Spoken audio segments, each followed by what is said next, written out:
Welcome to the SOB radio show, where we have fun, interesting guests, and hot topics. Each week, we offer insights into music, fashion, health, fitness, and humor.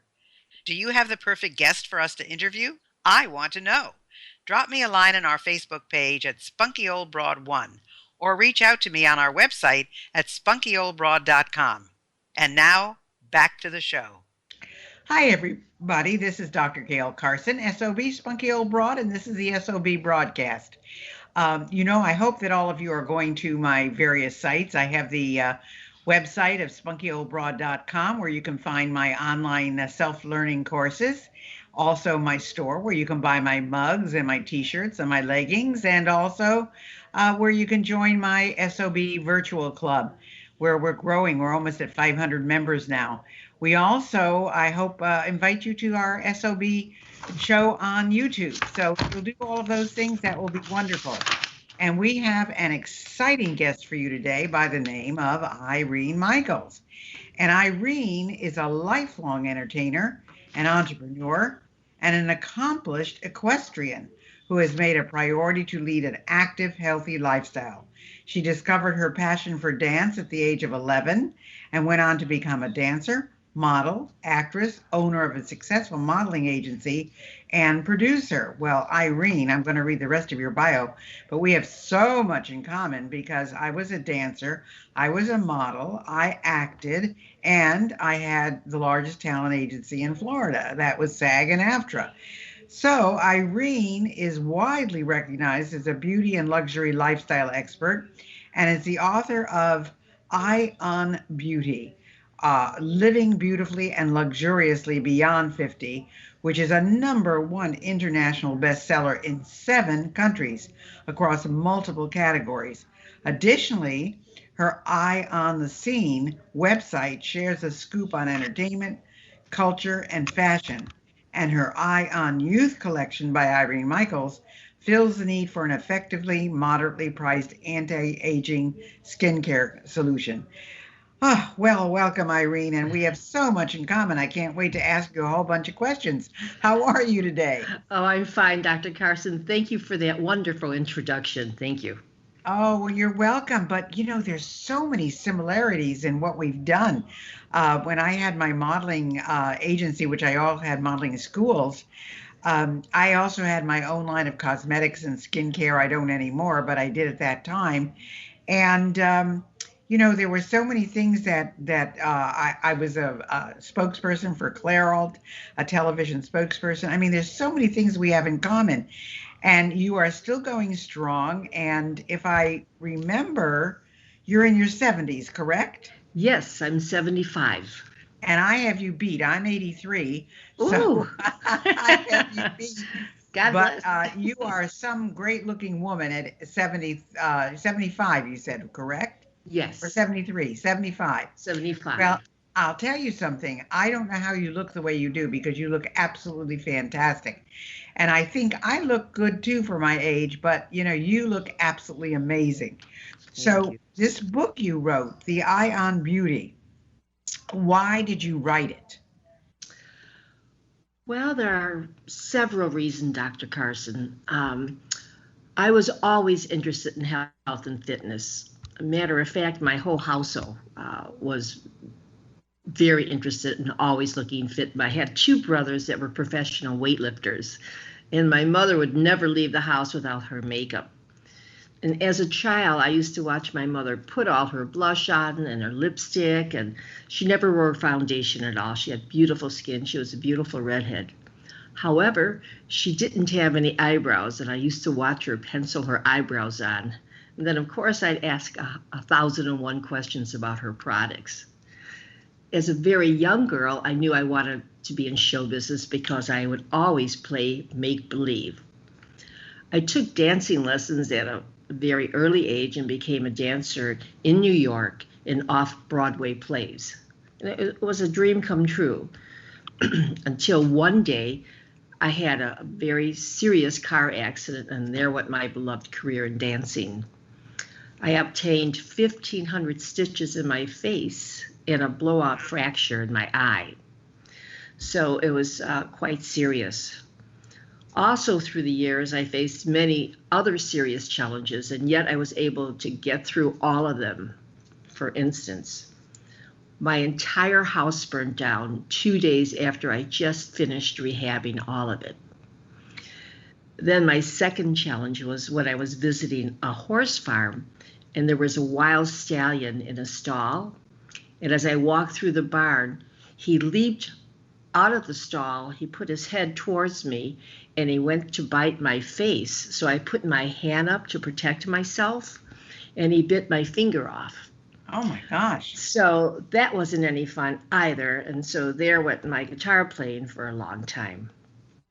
Years after that, I fell off my horse and I shattered my entire femur, which kept me down for about 9 months. Then during COVID, I had to have a hip replacement. And at that time, if you remember, there were no surgeries going on. Nothing was performed for months.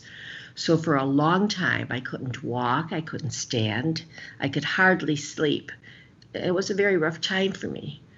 So in spite of all this, I refused to be defeated. And that is what I wanted to share with my friends and other women. No matter what you said, Irene, is so important because any one of those could have stopped you. Any one of those you could have said, oh, poor little me. Any one of those you could have said, why do I even try when all these things happen to me? But instead, you took this road of nothing's going to defeat me. And I think that is absolutely fantastic. I mean, it just boggles the mind that somebody can go through all of that. And people say to me, because I'm going through my 4th case of breast cancer right now and I'm on chemo. And, I've had like 18 surgeries and everybody says to me, how? And I said, well, it's the mindset. And I think, Irene, you must have that same kind of mindset. Nothing's going to get you down. No, I would certainly like to meet you one day. It would be great fun sharing thoughts and experiences with you. Well, I'll tell you, first of all, I started dancing very early on in my life too. And I did a lot of performing in the tri-state area in New York. And then I auditioned for various things, which I did win. But my mom said I couldn't go because I was too young, because I think I was 16 at the time. And then, of course, college took over and all the other things. And I was in business at 21. So, the other things just kind of went by the wayside. But interestingly enough, all of these things that you've done are so, I know how exciting they are. I was privileged to be president of the Modeling Association of America. And so I had all these modeling schools and agencies under my purview, so to speak. And we put on modeling conventions in, like, of course, New York at the Waldorf and Dallas at the Mart. And we were in Long Beach on the Queen Mary and San Francisco at the Fairmont. And we, in fact, I remember taking my mom with me to one of the conferences, the conventions we put on at the Fairmont, and that was in the 70s, and that was the day of the streakers, and she got to see a streaker go across the park, across from the Fairmont Hotel. I think it was a shock for her, but anyway, she saw it. And then, of course, we were up in Montreal at the Fashion Mart and Toronto, and I mean, we were just all over the place. And, so I know what that experience did for you. And the fact that after all of this, and of course, I'm an animal lover, I'm not an equestrian the way you are, but I do enjoy horses and I do enjoy, dogs and cats and so forth. But, didn't any of those things say to you, Irene, why me? That's a good question. I never asked that. I just kept plowing away and plowing ahead, because one of my philosophies, doctor, is it's not what happens to you, but how you handle it. Well, that's mindset. That's exactly right. I agree with you totally, 100%. It is mindset. It is always amazing to me when I talk to people that they're carrying baggage from 30 and 40 years ago that they haven't been able to get rid of because it was ingrained in them as they grew up. And they've had choices and they've not necessarily taken the right road. So I would think that this book is really an inspiration to women worldwide. I believe so, and that would be certainly my desire to help women stay positive in spite of what happens to them. So, what are some of the myths about women and aging? Well, actually, women today are really more secure than they used to be. So the myth about women not wanting to tell their age is really not true. There are so many role models out there. And of course, with the internet, there's no lying any longer. So that just goes out the window. But women are secure. So, including myself, I feel that if I could look like I do at my age, I'm proud of it. And also, one of the myths is as a woman gets older, she loses her fashion sense. And that's so untrue because age does not hold us back from looking good. We just have to be careful to stay away from busy patterns and really bold colors. And short skirts. And short skirts or torn jeans. I mean, you have to be dress appropriate. And also about wearing more makeup and more foundation. That's so untrue because less is more. As you get older, you need less makeup.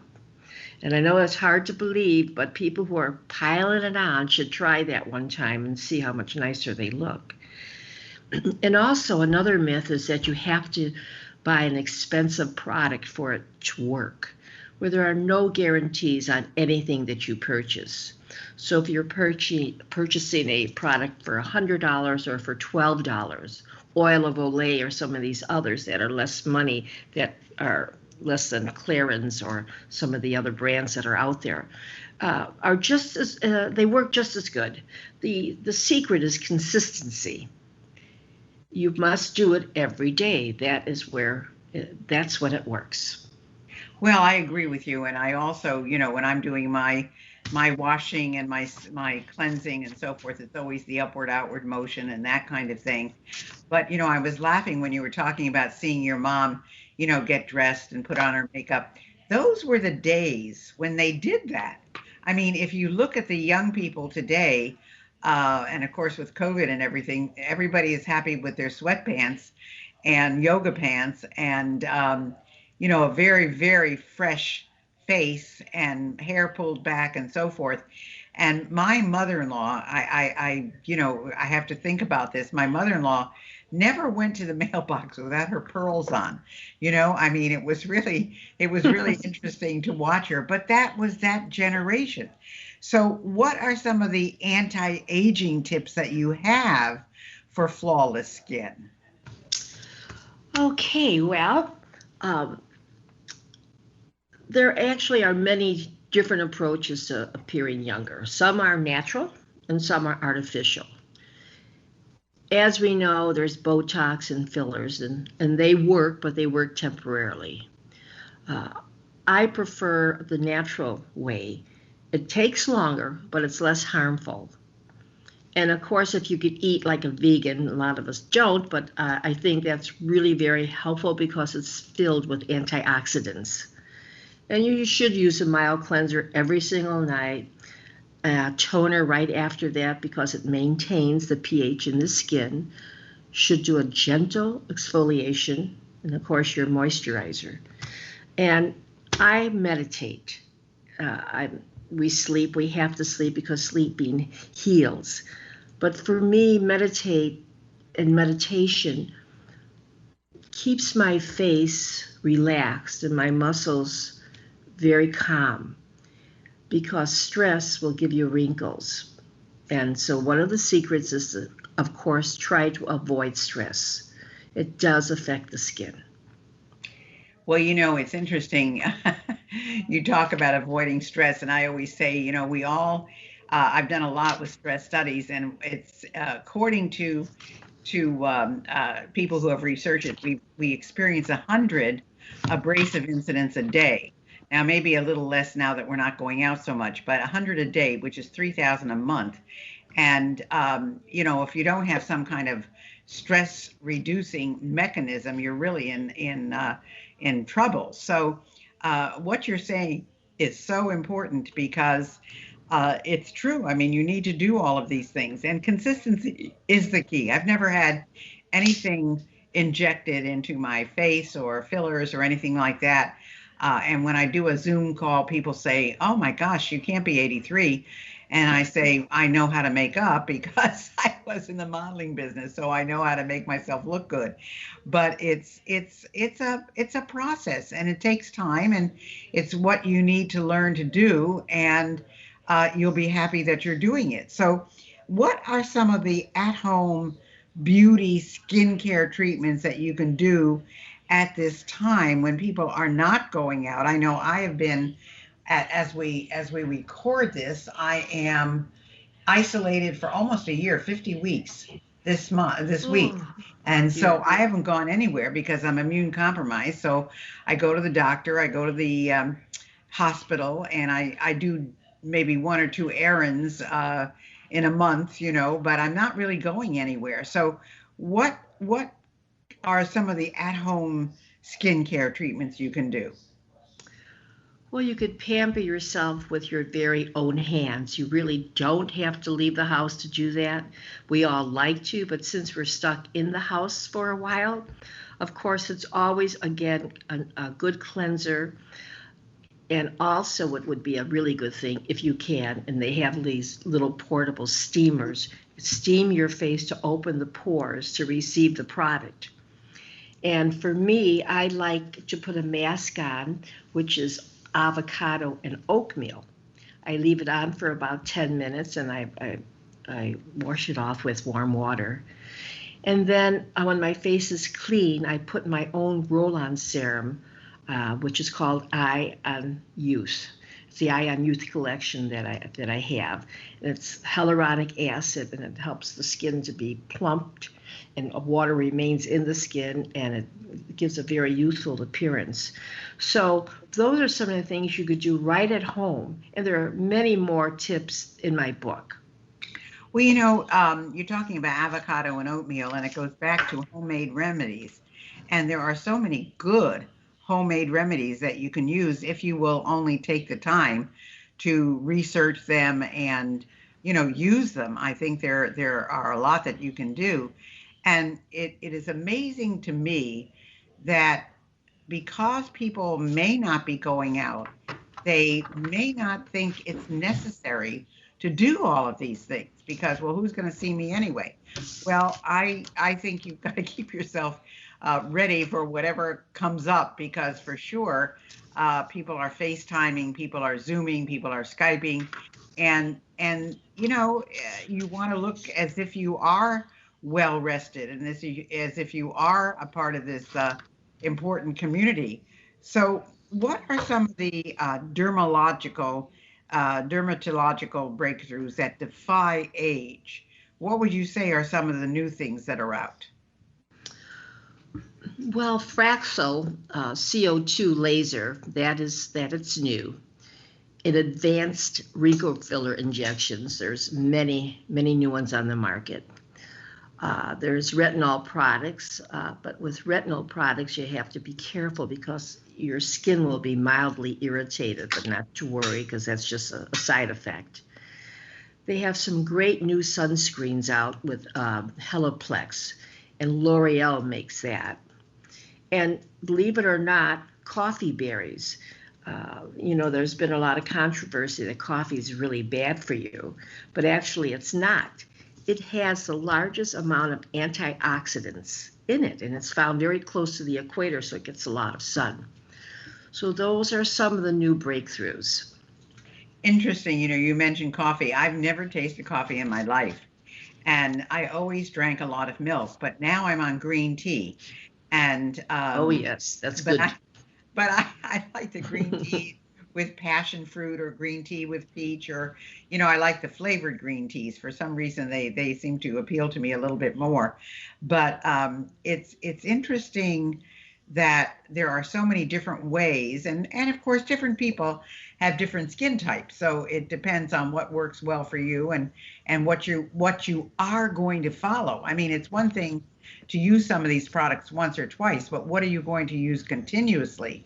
And that's what makes a big difference. So you mentioned eating more vegan for anti-aging, and I must admit I am not a vegan, and I do enjoy although I really can tell you, Irene, I don't eat that much meat because I don't cook, and so I only eat meat if I go out, and since I don't go out very much anymore, I did have prime rib for my birthday, and I did have prime rib for Valentine's Day, which my son gifted me as a dinner, which I had to pick up at a restaurant. So that is one thing I went out for to take out. But so, what are some of the best foods for anti-aging? I like strawberries for starters because they have so much vitamin C in them. Tomatoes are excellent. It helps keep the skin smooth. Truffle or tofu, however you like to say it. Um, I eat a lot of tuna. Tuna is very rich in omega-3. I eat tuna 2 to 3 times a week. It's very good for the skin. And again, green tea, like you suggested, any of the flavors are great. Those are any vegetables or food with antioxidants in them, and there's a big list that you can get. And you could read more about that in my book as well. I think blueberries are also on that list, aren't they? Blueberries, yeah, absolutely, yes. Yeah, yeah. Well, we have about 4 minutes left in this particular segment, and I want to stress the fact that we are talking with Irene Michaels, who is 75 years old, is a lifelong entertainer, entrepreneur, equestrian, and has made a success of her life through a lot of things that she's gone through. How did you get through the losing a finger? Oh, that was very tough. Some injuries, you need an operation and they do surgery to repair it, and others you don't. My type of injury, I could not do surgery on it. It was just better to let heal. So I had to wrap it and unwrap it every day for 4 times a day for about 7 months. And so the skin started to finally grow over the bone that was exposed. Wow. And it grew a nail back, but the nail is tilted down, so it almost looks like a hook nail. And so that can't change. So it's disfigured. It's a amputated finger. It doesn't look good, but I did have a prosthesis made, and a gentleman, a doctor from France, he does people who've had lost their foot or their hand, both hands, both feet, noses, ears, and he flies in twice a year, and they make a mold of whatever part is missing. And then you go back several different times. One time is for the second fit. Another time is for the color. They have to match the color to your skin. The next time they draw in all the wrinkles. And then in my case, they put a fingernail on. So now it goes over your finger. And so sometimes for fun, if I'm out at a party, and I'm in a good mood, and I say, well, look at this. And I go to shake someone's hand, and I pull my finger off. They go, ah! Oh, that's So I amazing. have to make a joke of it. Yeah, you're a hoot. That's amazing. That is so funny. Wow. Well, it just shows you someone who's making lemonade out of lemons. I mean, who would have even thunk that you would be able to do something like that? And yes, you probably do shock a few people when you're at a party and you pull something like that. I just think it's really amazing that people will look at someone like you, Irene, and say, "Oh, what a success and how lucky she is," never knowing that you've gone through these 5, 6, 7 different traumas. And I think it's important for our listeners to say, it's it's not over. I mean, no matter what happens to you, you just keep on going, and there's that advantage when you do that. All other kinds of opportunities open up, and look at you. You've written this book, and you've got this skincare line, and uh, you have a successful podcast. You've got so many things that you're doing, and that's so important. So, folks, stay with us. We're going to tune out. We're going to take a break, and then we'll be back with Irene Michaels. Stay with us.